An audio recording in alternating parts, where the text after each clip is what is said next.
Welcome, ladies and gentlemen, to Aquarius Convos.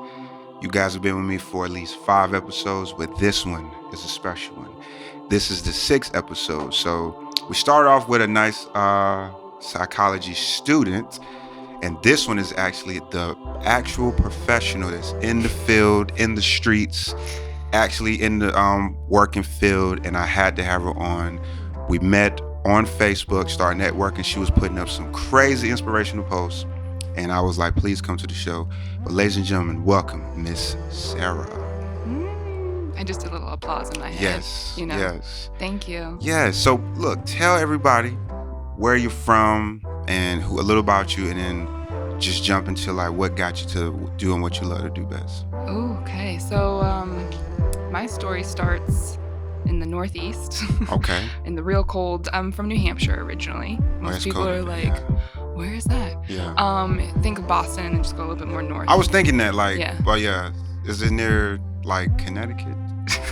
So everyone thinks I'm from Connecticut when I have them guess anyway. Okay. And no, so Connecticut is more south than where I'm from. Like, so Boston, Connecticut is going to be like a solid hour or Okay. so south. Wow.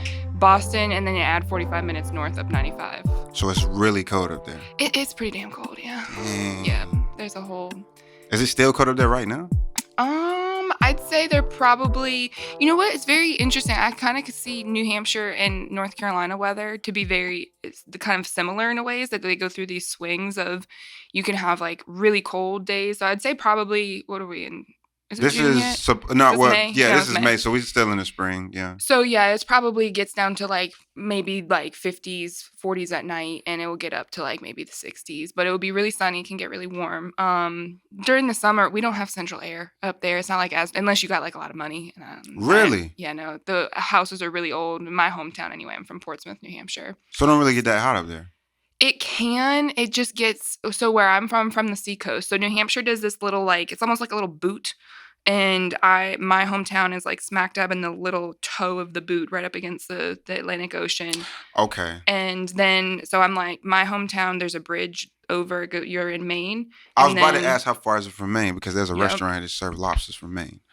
Yeah, Cousins. Yes. Yeah, no, that's not lobster. Okay. Okay. Oh, that's not lobster.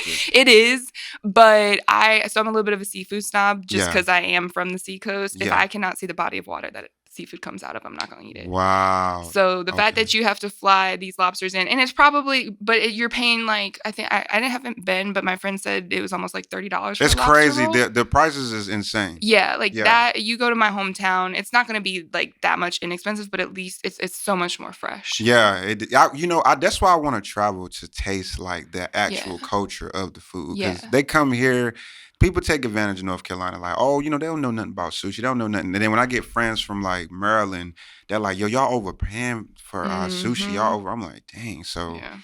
all right. So you from New Hampshire? What led you to North Carolina? So, my mom did not like the cold. She only stayed up there to keep us pretty consistent in school. So when I graduated from high school, she was like, deuces, I'm Wow, out. You can okay. come with me or you whatever. And so I ended up coming with her, and I got into East Carolina University. Go Pirates. ECU. They actually ECU. really love my music. That's crazy. Yeah, no, I can see that. I totally see that. That's probably why I like that's the crazy, lip gloss yeah. and perfume, because that was a vibe. Yeah. So- That was one of the schools actually the only school that was really supporting my music, playing it on the radio out there and everything. Keep going for them. Yeah. It's a really solid school. We know how to, have Y'all a know how fun to time. party. Yes, we know how to Yes. have a fun time. So yeah, I came down after high school, and then I went to ECU, took a year off after that, and got some, real life experience, and then went back and got my graduate degree in social work and addictions Okay. studies. But I would say for what got me really into what I'm doing now, which is a little bit of a lot. Social workers, I think, we're notorious because we can do just about anything, anywhere. We have to really be centered in what we want to do. But for addictions, that came because I have a family background in Yeah. addiction and codependency and all that. And But in that year off, I actually spent some time in prison. I was a correctional officer for a year Okay. in maximum security prison. I had been interested in the criminal justice route, but I was like, it's a lot of reading, a lot of law. I didn't know if I wanted to go to law school or something like that. And working in the prison system, just seeing the influence of alcoholism or substance abuse or just on people's charges and the family systems. And that's given I'm trained more in clinical mental health from a lot of my experience.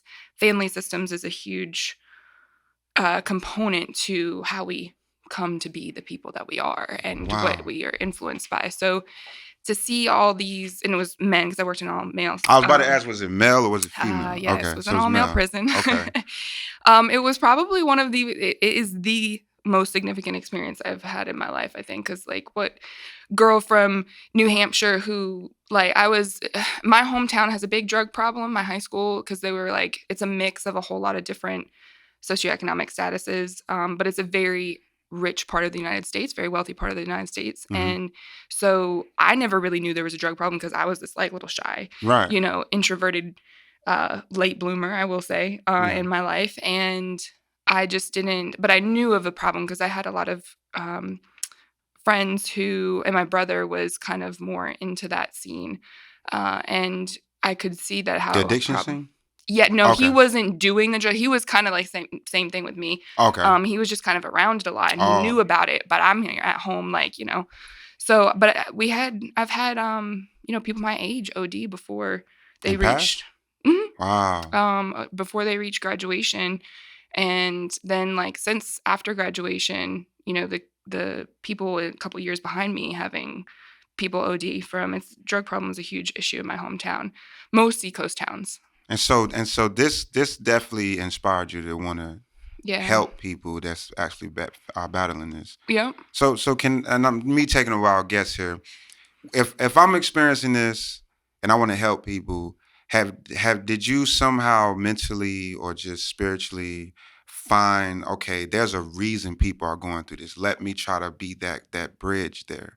Was that somewhat the inspiration there? Yeah, it's weird. The term you used is actually one that I use often as a bridge. Is I want to be that bridge over into the life of, getting lost in sauce of whatever it is that you're doing, in addiction, into the life of recovery. Yeah. So that's how I see, describe my role. I don't really know what to call me, because I do so many things. And the bridge. I think the bridge. I'm thinking the bridge is I'm a bridge, right? So. Mm-hmm. What was the question again? Well, so all right, so you wanted to become the bridge to help people to really understand, okay, because you see somebody that's addicted, right? Some people aren't wise enough to get there's a reason, something put them to this point. So that's right. let me be the bridge to help them figure out why, and you can kind of, because I think for you to fight against something, you got to know what you're fighting. You got to know what exactly you're fighting, because you just can't just fight you can't just fight anything. You can't just fight nothing at the same time. So with you, I like that. So, because a lot of people just, honestly, I've met people who do things or like therapy and they just want to do it. I'm like, yo, what's your purpose in this? Like me, I create music because I want to create, I've been friends with people that have battled sickness and all this different stuff. So, and I've started learning that music has frequencies. And these frequencies actually can rewire the mind. So that's why a lot of my music will have these tones in it. So my purpose of creating is healing, right? So, but I had to experience that. So with you experiencing that, what you being this bridge, what do you feel can actually help you understand people even more? Because I don't think it's just a degree that's doing it. It's something internally as well, right? Yeah. So I think that is my decision, where I was exposed to all these people going through something. And I was the person, I'm here to help, but I was not ever helping myself. And so the last, I think we're at 5 years now, I went inward, I think, and I was seeing myself in so many of my clients, and I call it a privilege to, like, because I was there to help them, but then ultimately exposure to their stories, exposure to their experiences made me realize, like, to start paying attention to my own and the significance of that. So I just started using it as a mirror, and then I think it really took off, and where it became a true passion of mine. Like, I was always interested in it, but it became my passion is when I started applying it in my own life and practicing what I preach. I grew up in, that hypocrisy of, like, if you ever had a parent be like, do what I say, not what I do. Yeah. And my role as a therapist is to recorrect a lot of poor parenting in other people's, in their existence. Mm-hmm. But then I was that parent that like, okay, so I'm telling you to cope with your problems and feel your feels. But here I am taking all this other people's stuff home because I'm giving it, I'm so empathetic, I'm compassionate, but I had no boundary to it. And so once I actually started learning how to do what I was saying and apply it in my life, that's when I really unlocked some just weird shit. Like, I was like, yo, how do I have this much energy? How do I have this much? Welcome to this segment of the show. It's called The Rabbit Hole. Let's go to the weird shit. The weird shit. Because somebody's watching this that's going through what you're going through, and they're afraid to admit this part, right? So you be that bridge. Okay. And let's talk about the weird. What's something weird that you experienced that was almost like a third eye opening type situation? So in the last couple of years of my journey, it's been more of the spiritual side, because I never really had that connection to a faith system, like real strong growing up. So learning more about that spirituality, and the weird stuff is that now when I think about someone and I actually I'm really realize that my thoughts, some of them happen for no reason, because we have so many thoughts a day, but some of them, if they're happening persistently, I actually act on them.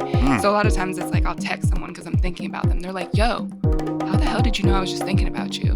And I was like, I don't know, I just thought about you and I just sent you a text. So I've opened up this, what they call clear cognizance. If you have looked into any of the clairvoyance, clairsentience, stuff like that. So I'm considering a lot of new perspectives, and that's where perspective is my biggest value, my favorite word. I have it tattooed on me, to remind myself at all points, to bring myself out of what it is that I'm experiencing or think I'm experiencing in the moment, get a new perspective, and I've trained my brain to be able to do it pretty quickly, so I don't necessarily, it doesn't take too much. I like how you say you trained your brain. I love that. Yeah, so that's where I see a lot of, what I personally think therapy needs to have. There's different styles of therapy, and every therapist has a different style. What I've come to, I think, a lot of my journey is just realizing, okay, I have to take care of myself first before I can take care of all these other people. Amen, yes. And then in that, I've also found an individuality that is you know what, this feels good to me. I can learn to trust myself again. I can be solid on decisions, not all decisions. Especially when I'm hungry, I'm I don't know what the hell I want to eat. But the key, I love you said I'm learning to trust myself, which can almost get people to gravitate to you, to trust you, because people can see, no matter how professional you are, so just like we can see a celebrity, right? We can, though, it's social media, it's almost human nature to be you know what, this person's good. Not to put his name out, but C Breezy, right? I pray for him a lot. When I look at social media and I'm seeing him battling stuff, I always be like, yo, I send out these prayers, because I don't think you have to know a person, pray for them, but you can read man, there's something happening to this person. And that's, to me, if I'm certain, when I'm looking for a therapist, right? Because I'm currently looking for one, like an actual good one. That's one of the things I'm what do I pick up from this person? Yeah. And that's a key thing that a lot of people are looking at is what do they feel? And you said it. You are learning to trust yourself, because I never hear people that do what you do. Maybe because I don't hang around like that, but you're one of the few. The verse that says, spiritually, I'm looking for myself, and I'm finding myself, because that's how people want to feel like family when they're venting these deep issues with you. And I think that's connection. Even with church, with my mom. I like her church a lot versus there's this other church I go to. This is really big church. It's nice. It's kumbaya. Everybody's peaceful. But my mom's church, literally, it's 80% different. It's maybe 15, 20 people here. But the pastor, not only does he preach, he calls your name out when he's preaching. He be like, Quentin, let me tell you this. And I'm like, it feels so connected, Yeah, right? it gets your attention too, because I'd be Yeah, like, if someone said yeah, mine, I'd be like, what? exactly. And so now there's a trust that I have with this person coming to me, because everybody has different religions, and with any religion or with any practice, there's a depth to it of understanding. But I can't understand something if I'm far away from you. If I'm Mm-hmm. sitting way in the back, I Yeah. can listen to you, but when I'm close to you and you see my face and you call my name, I trust you, you know. So I like that you said it. That was one of the best things I've ever heard anybody say that wants to help people is I gotta focus on me. And you said I gotta train my brain. Mm-hmm. What do you feel about that? Some people feel like they're not in control as far as the mind. Yeah. I feel like subconscious, like scientists don't even know what the subconscious is, right? But I feel like we have control of our mindset. What do you feel about that? I I think it depends. So in working in the mental health space, I think there's been when you're exposed to so much traumatic and stressful energy over the course of your life, and this is where childhood I don't work mostly with children. I see how important it is. I tend to like to work with the providers and the parents of the situation, but the kids experience the parent stress. They do not have the coping skills to understand that that's not their energy that they're sensing. Mm, So we come into this world, calling the blank slate, tabula rasa. If hmm. you are familiar with that term, is that's at least what I believe from a science, what we do understand What's the about term again? tabula rasa. Tabula rosa. I like that. I think I'm saying it right.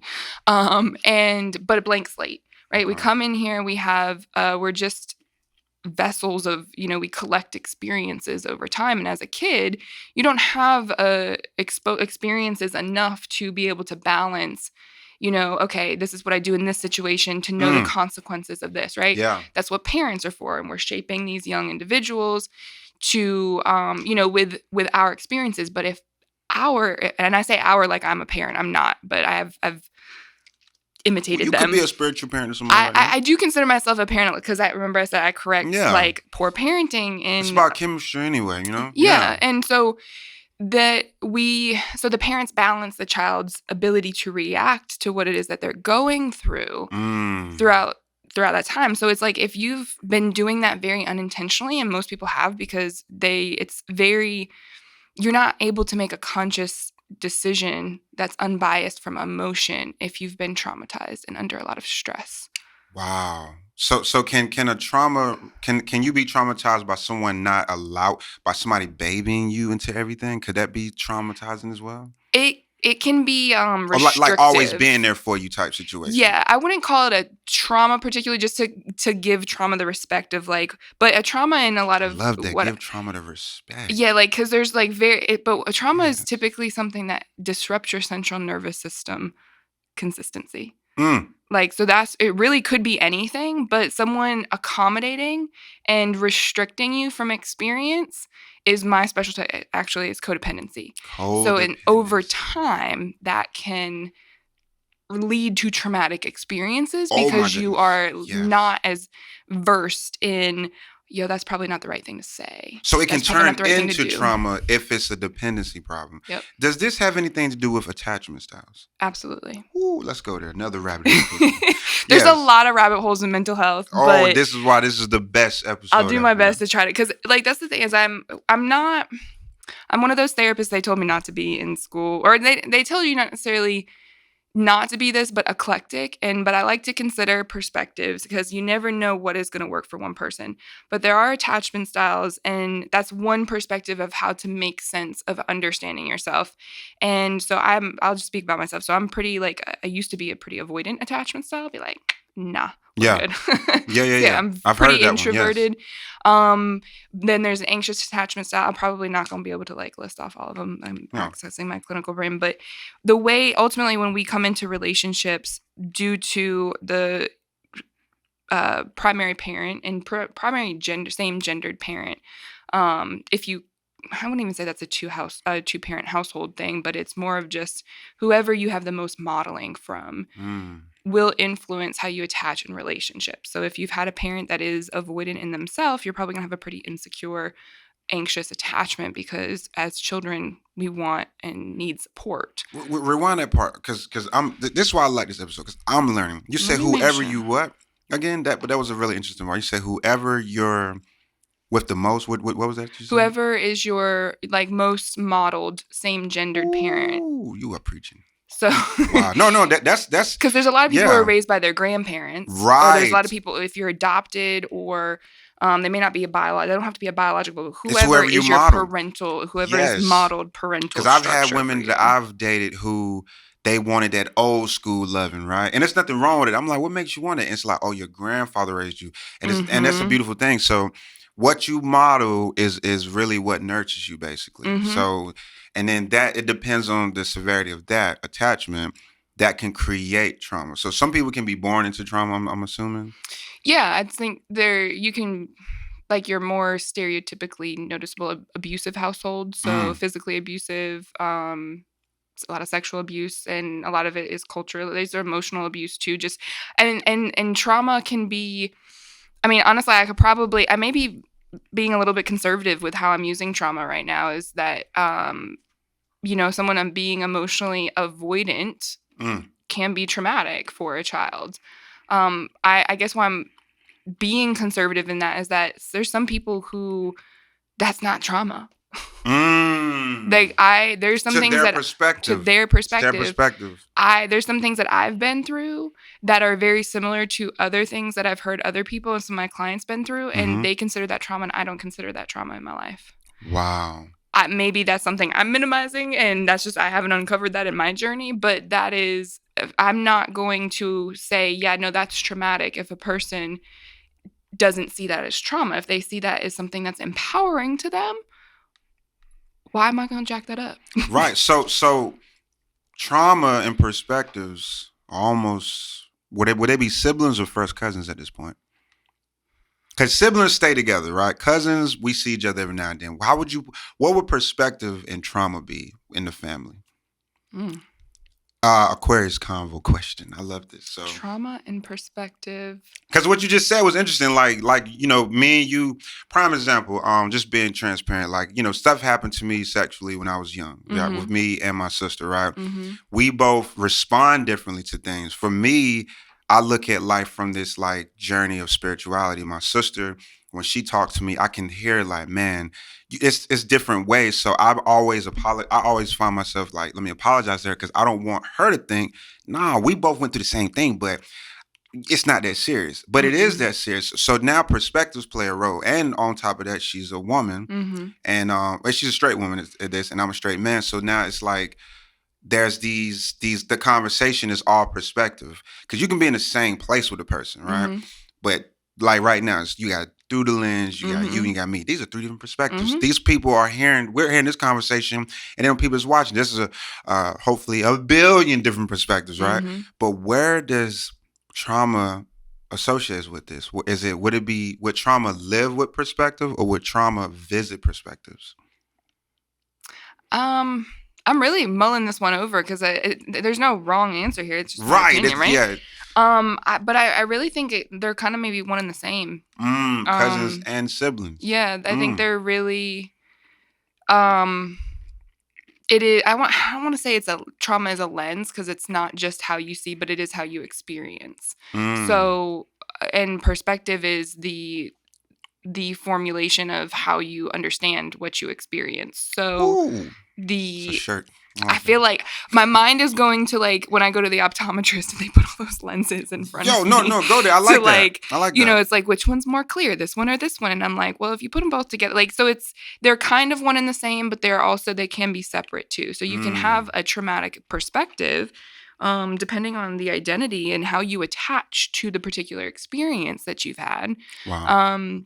The way that and when I use attach, I don't necessarily mean just attachment theory, but because now I'm bringing in another modality of how I'm trained. I'm trained in something called transactional analysis, where we look at the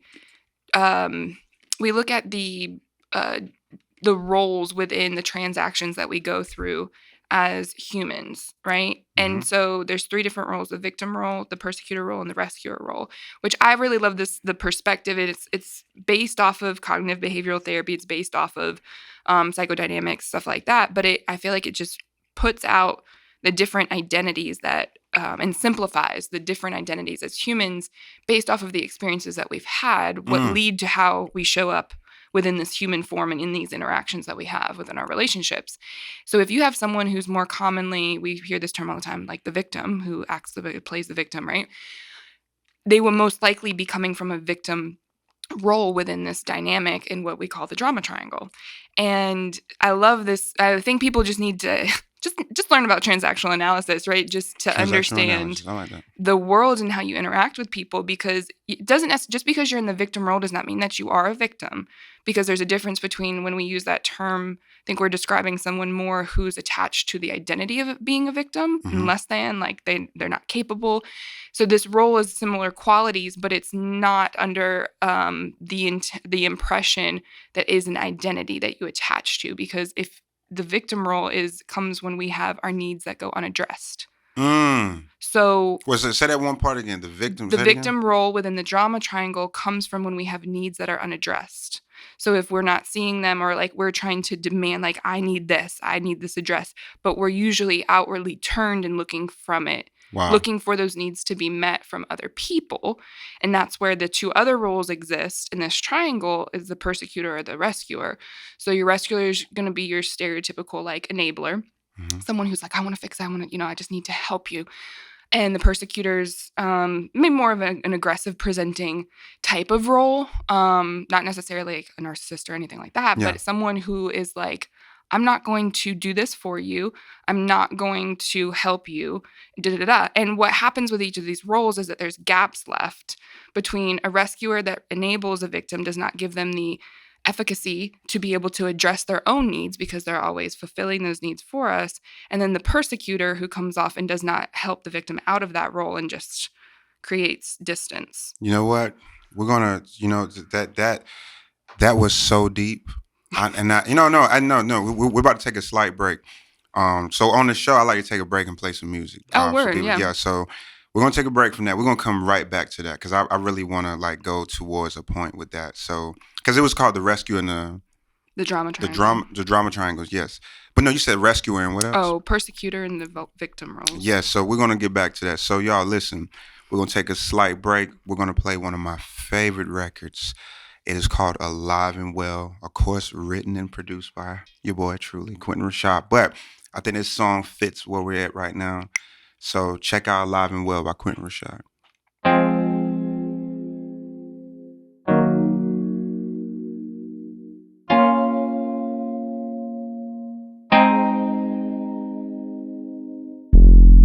I'm alive and well, no need for show and tell. Wish this was meant to be. Guess the 30s you see. Everything has to change, but my love is forever and ever, and ever and ever. Finally I can be myself, and one accepts my craziest fine. Turning back, found my rhythm and rhyme, my place in this life, not faking this smile. Always pray the best for you, through the fog of see through. Some might go troubles do, yeah. Always pray the best for you, through the fog of see through. Some might go trouble.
Welcome back, ladies and gentlemen. I hope you guys enjoyed the song. I think the song was just perfect for where we was at. So we was talking about the trauma. What's it called The again? drama The triangle. the drama or drama? Drama. The drama Yeah. triangle. Let's go more into depth with that. I like that.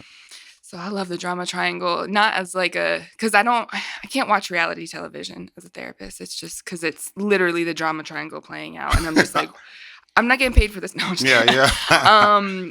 But so the drama triangle, but you can see it anywhere. I tell my clients, like once I tell them about the roles, the first thing I tell them is you have to be kind of careful about knowing this, because when we know something, we have this like energy of wanting to do something with it. And you can't really do anything with the drama triangle. It's natural human behavior, we're going to be in this situation at any given point.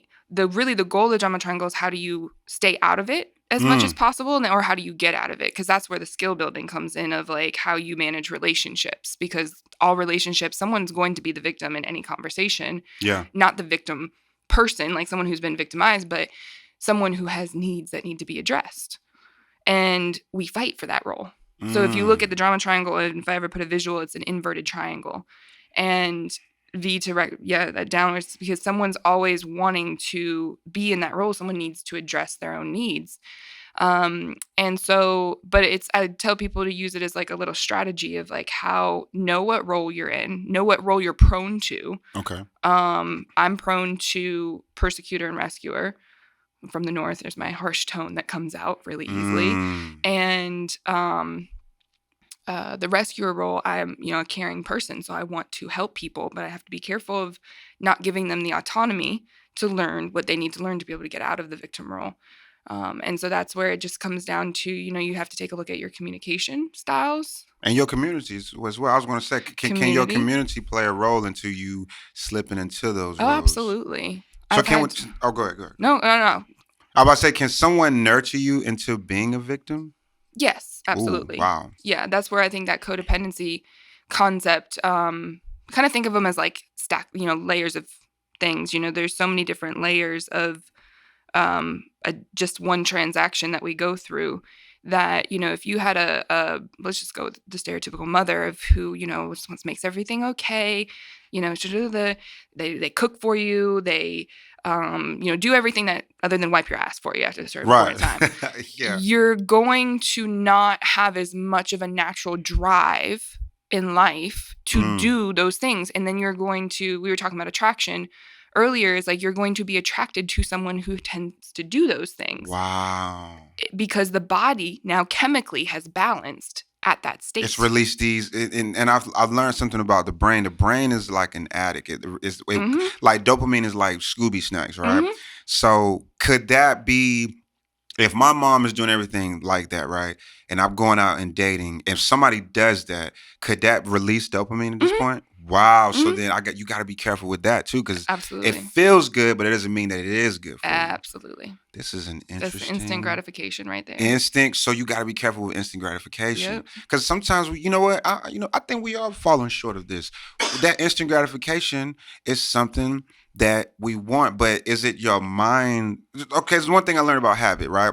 So I was studying. I be on Google all the time. I be looking at stuff about the mind. So I was looking up about habits, right? And this guy was saying that the brain creates habits because it releases dopamines, right? Mm-hmm. But it does it to us unconsciously. So the brain will take these notes unconsciously and be like, oh, this person is, like you're saying, the guy might not notice that, oh, I like when my mom cleans. I'm not gonna, but then when he's dating around, he's noticing, man, how come I'm not getting this because of that?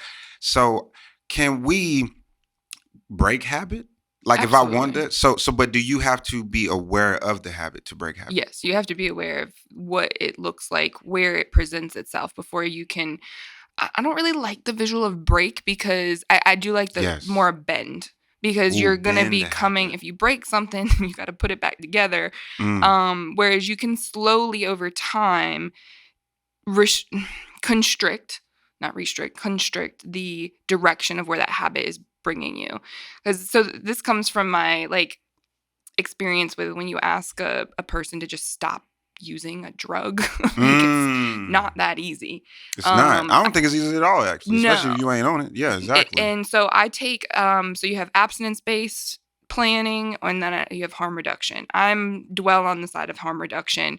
Now, I wouldn't necessarily say like, do lesser amounts of heroin every day, but actually I have, if you're not wanting to come off, completely and you're wanting to try to do it on your own, I'm going to take a harm reduction approach because I'm going to meet the client where they're at. A harm reduction. Yeah. Break that, because people are probably watching like, what is that? What is harm reduction? It's just basically making it do less over time. Like whatever. Like, so it's something's better than nothing, right? People probably should do that smokes a whole lot of marijuana. Yeah. No, it's not bad. In some ways. I've suggested this to a lot of different artists I work with, and I didn't know it was called harm reduction. I was like, yo, try to lean on yourself with your creativity. Try not to lean on, let me roll up, because I'm like, what happens if you don't have it? Exactly.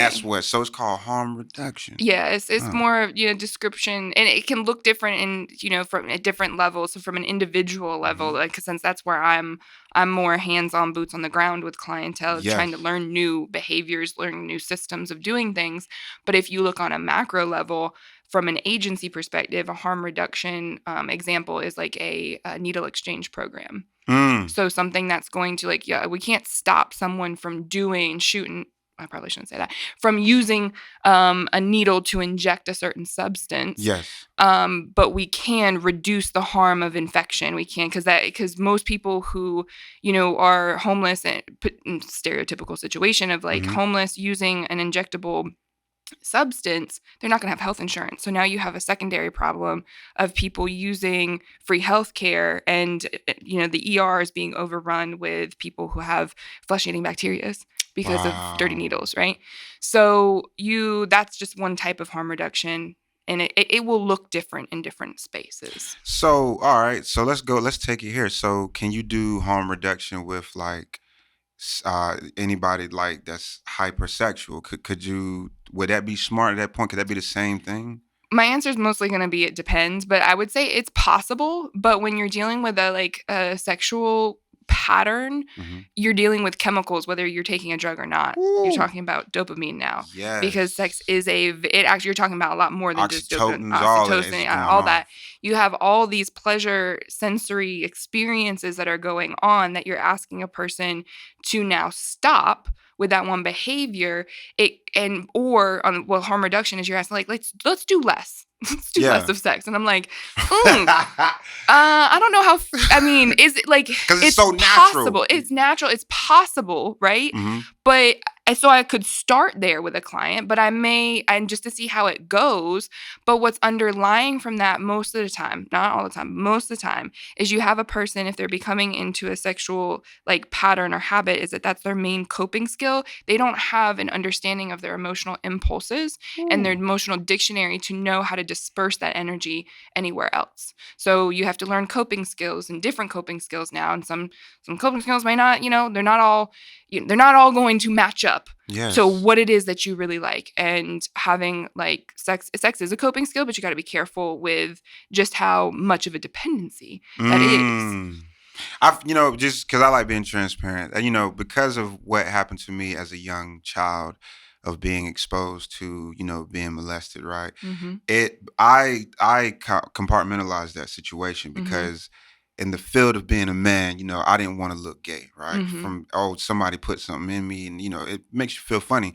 But what it did do for me hiding it, it created this dependency for the release. Because I was too young. You never should expose children, because children can't balance, like you saying, or when to release. So I kept wanting it. I noticed the older I got, I was just having sex. And then I started catching on by myself. For me, the more spiritual I became, when I noticed that I would always want to have sex right when I wanted to pray.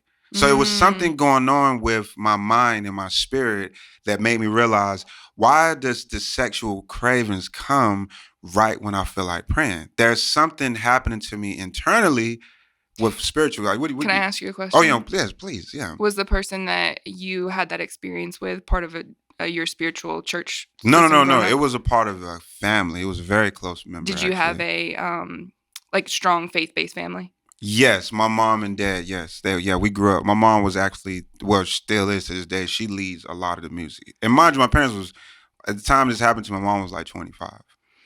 Okay. I mean, that's not like really, profound on my part, excuse Yeah. me, like profound experience for you for sure. Yeah. But like in terms of determining that and just the association of, I think a lot of prayer is used as it is a great coping skill for someone, especially. But like when we have that, when we're stressed, we usually pray. It's like when we need something because we're now, releasing and surrendering that control to an unmanageable feeling or, Right. expression of what's going on internally at that time. So there's a lot of prayer. So it's good, but it's like you can't just You can't just depend on you that. can't just depend on prayer either. You can't just pray shit away. No, Like you can't.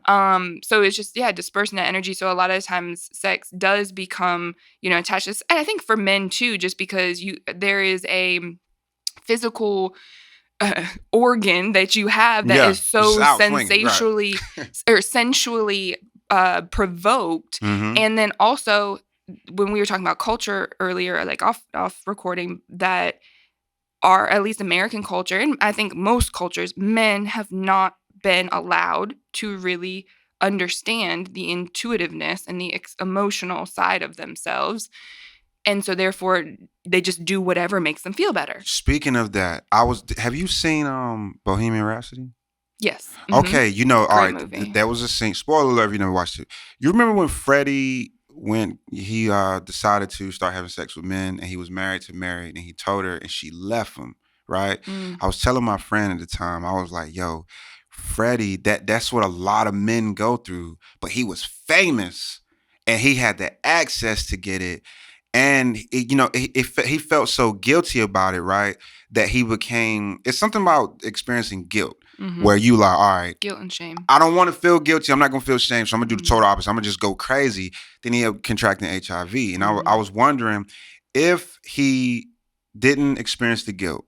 This is just a question that I would ask myself as an artist too. If he didn't experience the guilt, if Mary would have, not say she should have not left, but if it wasn't such this, dramatic emotion behind it and shame, would he have been pushed to becoming this free spirit person and then contracting it? Because from my understanding, he was partying, right? Mm-hmm. But he's partying because I'm tired of hiding it.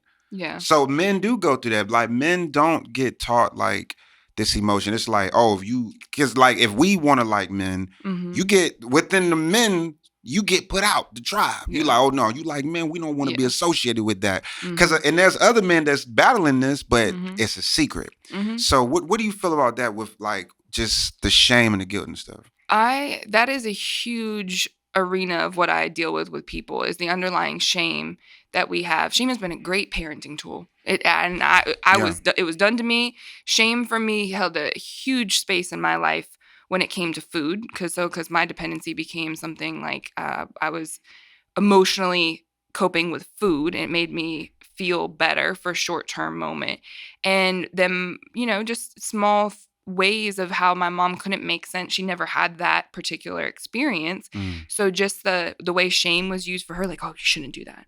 That's less than, that implication of being less than because someone else doesn't understand how to make sense of your experience. Wow. Shame pockets are created, and shame is at the root of most codependencies that we have. And the lack of, I would say, I just have to say too, codependency is a natural thing. It's also what allows our great connections with people. Yeah. But in an unhealthy imbalance, because you haven't learned how to regulate yourself within that, because most likely shame is it's like a what's that term, when like lighter fluid to the fire. It exacerbates most natural impulses of the body because we're now judging ourselves. But based on what people are doing outside of the body. So then it can create you to compartmentalize, to not be, and when you compartmentalize, just from my experience with molestation and compartmentalizing, you start to understand yourself in secret in ways that you should be talking about out loud. Yeah. That's what I've learned personally. And when I went to therapy and we had these conversations, because that's when I was like, okay, I'm big on being open because Mm-hmm. I wasn't, you know, I was ashamed, right? Mm-hmm. But that's crazy. Dependency. I mean, what did you say? The codependent. Mm-hmm. That is crazy that you mentioned that. Yeah, and so I tell my clients to visualize compartmentalization because it's not bad Compartmentalization. either, Yeah, it's not. as all these darn storage units that are popping up, Mm-hmm. and you're storing fruit. Mm-hmm. You've picked a whole bunch of fruit and you put it in there. If you've had a trauma and you just put it in a compartment, this is also naturally what the brain does to reduce stress. That's why compartmentalization is not a bad thing. But if you put in all this fruit in there, over time, it's going to rot. And then you're going to start noticing something This is rotting funky. in the brain at this point. Yeah, you're rotting in your brain, like, because it's causing stress. It's causing a foul consequence, Mm. and you don't ever go back to clean it out.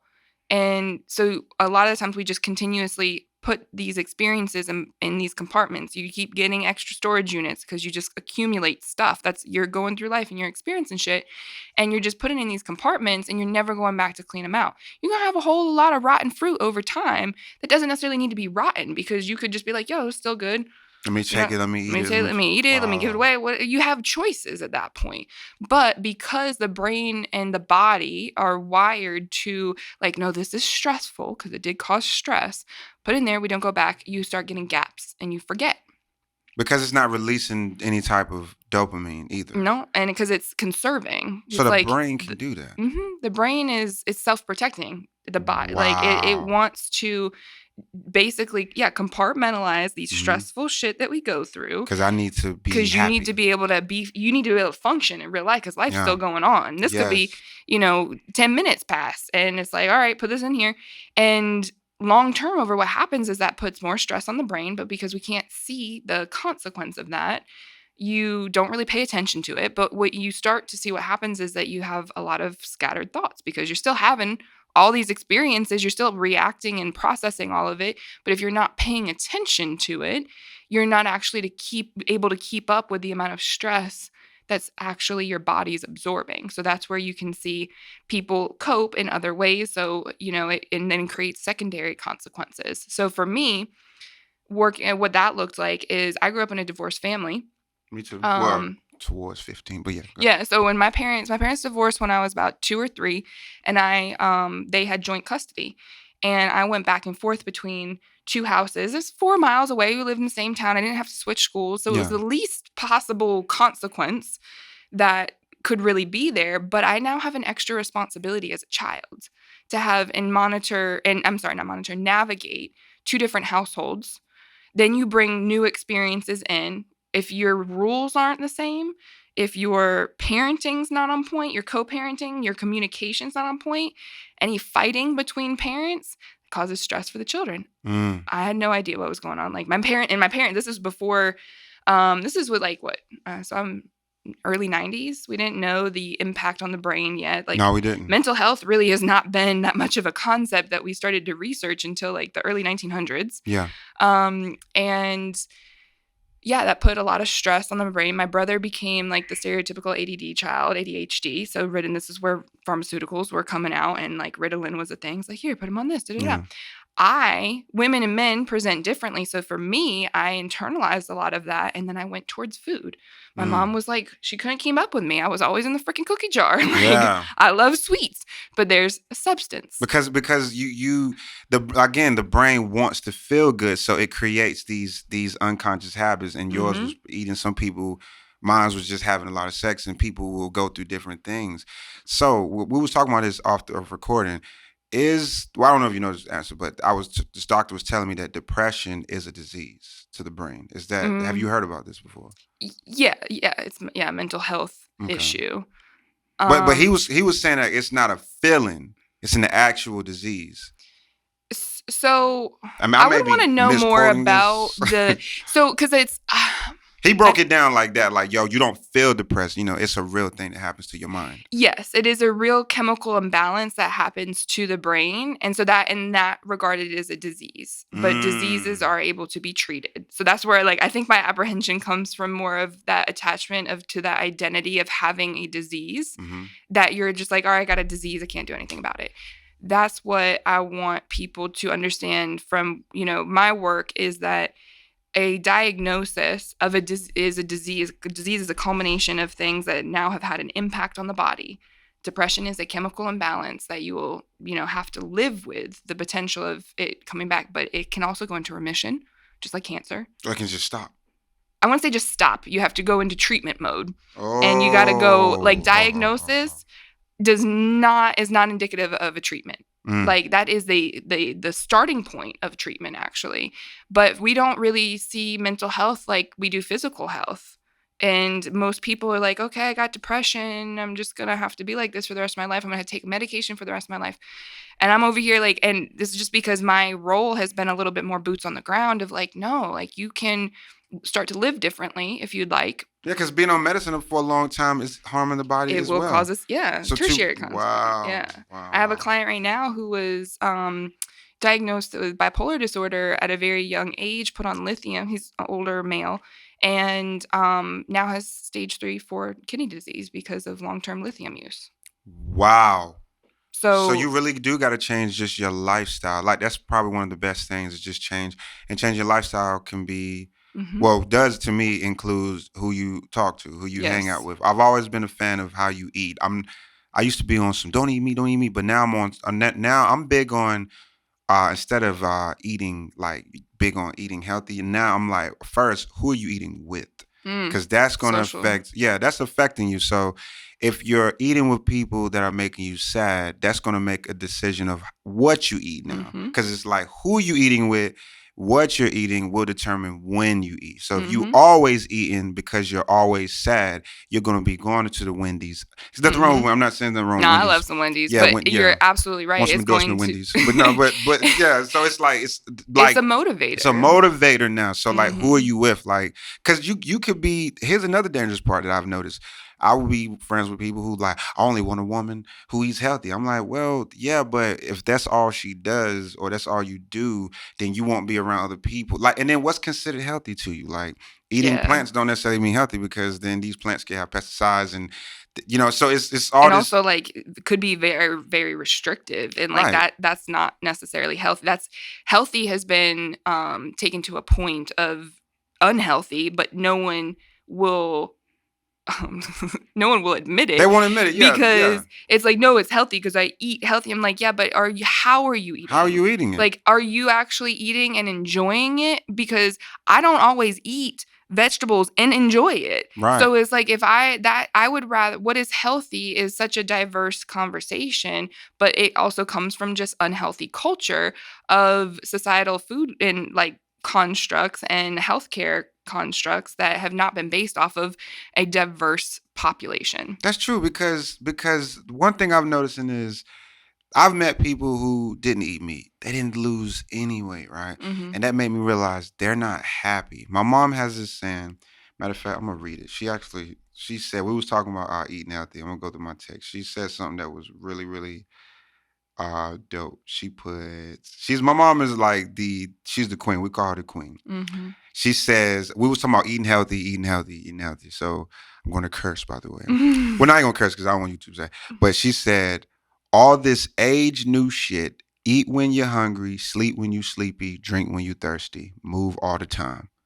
And that really, that stuck to me because I'm like, she's 55. She's been through life. She's at the best health. She has a successful business. And this is her advice, right? But because I'm not restrictive anymore, right? I was reading that like, man, eat when you hungry, sleep when you sleepy, drink when you thirsty. You know what I'm saying? So I'm like, can the brand, because I think we got about 3 more minutes because I want to just end this on a good note with you. Do you feel that like, because she says eat when you're hungry, right?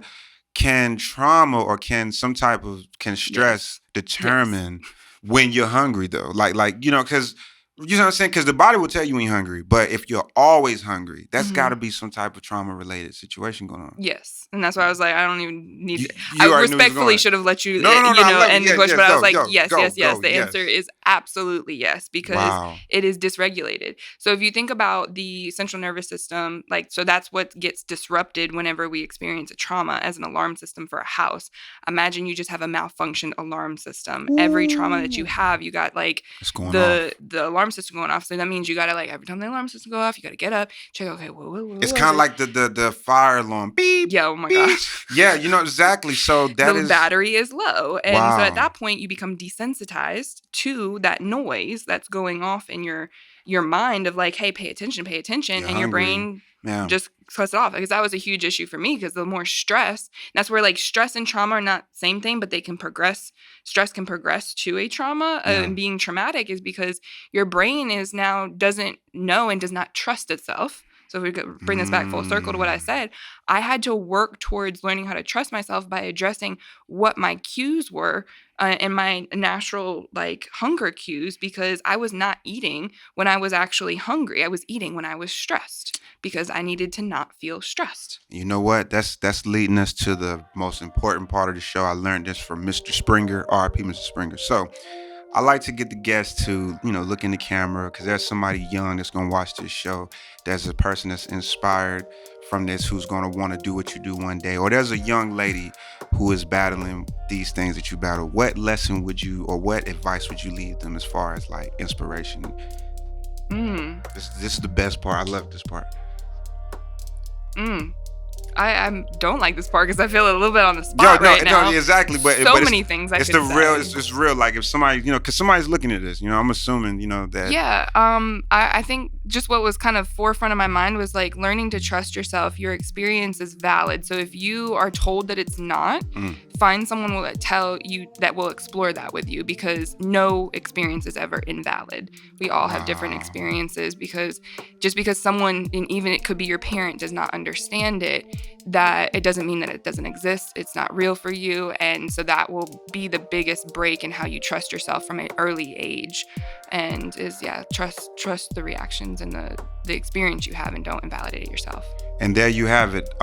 Ladies and gentlemen, I appreciate y'all. This is the last episode of the first season of Aquarius Convo, and I had to make sure it was with a bang. So, Sarah, thanks for coming on. Hopefully I did it justice. Oh, you did more than justice. I appreciate it. Y'all, thank y'all. Oh, Sarah, what can people follow you? Because we're going to have your name under the thing too, but what can people follow you at? I'm on Instagram, and not as much. Actually, I'm going to go ahead and say I have trying to get off of social media a little bit. Okay. My website is probably the biggest portal and hub, but SarahWilderLCSW.com, Sarah without an H. Okay. WILDER. And I have an app now that's kind of being the centerpiece of a lot of my content, just because social media, I think, it's just hard to find anything on there. Like, you can find anything you want to, and but yeah. Well, there y'all have it. Make sure y'all follow her. This is a very, very dope individual. And Quentin Rashad and Aquarius Convos out.